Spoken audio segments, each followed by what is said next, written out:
السلام علیکم ورحمۃ اللہ وبرکاتہ۔ بسم اللہ الرحمن الرحیم۔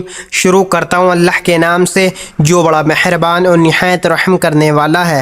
دور فاروقی کے اہم کارنامے۔ حضرت عمر رضی اللہ عنہ نے اپنے دور خلافت میں بڑے بڑے کارنامے انجام دیے۔ انہوں نے باضابطہ طریقے پر بیت المال کا انتظام قائم کیا، ملک کی پیمائش کا انتظام کیا، مردم شماری کرائی، جیل خانے قائم کیے، فوج کے لیے دفتری نظام بنائے، رات کو گشت لگا کے رعایا کے حال سے باخبر رہنے کا طریقہ نکالا، بے روزگار لوگوں کے لیے وظیفے مقرر کیے، جگہ جگہ نہریں کھدوائیں، نماز تراویح کو جماعت کے ساتھ پڑھنے کا اہتمام کیا۔ اسلام سے پہلے دریائے نیل ہر سال سوکھ جاتا تھا۔ مصر والوں کا عقیدہ تھا کہ ایک کنواری لڑکی کی بلی کے بغیر دریائے نیل جاری نہیں ہوتا۔ جب مسلمانوں نے مصر فتح کیا اور اس کی خبر گورنر حضرت عمر بن عاص رضی اللہ عنہ کو ہوئی تو انہوں نے فرمایا کہ اسلام میں یہ ہرگز نہیں ہو سکتا۔ پھر انہوں نے حضرت عمر رضی اللہ عنہ کو اس کی اطلاع دی۔ حضرت عمر رضی اللہ عنہ نے دریائے نیل کے نام یہ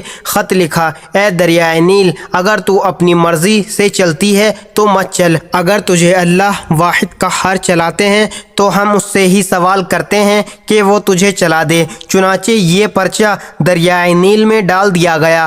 دوسرے ہی دن دریائے نیل پانی سے بھر گیا۔ اس دن سے آج تک دریائے نیل مسلسل جاری ہے۔ اس کے علاوہ بھی آپ نے بہت ساری خدمت اور کارنامے تاریخ کے صفحات میں محفوظ ہیں۔ اگر آپ کو یہ واقعہ پسند آیا تو چینل ملک شاہ کو سبسکرائب کر لیں اور ویڈیو کو لائک اینڈ شیئر ضرور کریں۔ جزاک اللہ، شکریہ۔